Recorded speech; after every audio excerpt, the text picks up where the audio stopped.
iftiinka abaxaya waa midowga dhalinta ardayda Soomaalida ogaadeenaya ilayskooda weeyaan midowga dhalinta ardayda Soomaalida ogaadeenaya ilayskooda weeyaan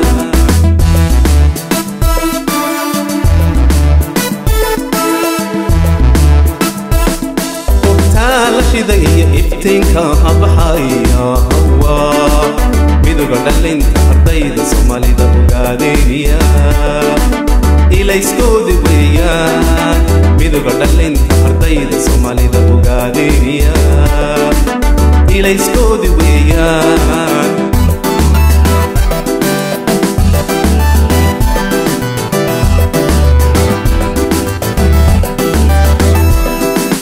أحدقنا وحويهاي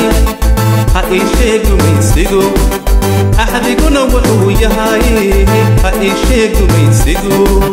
إيه اللي قدبه أحدقنا وحويهاي هايشيك ميسيقو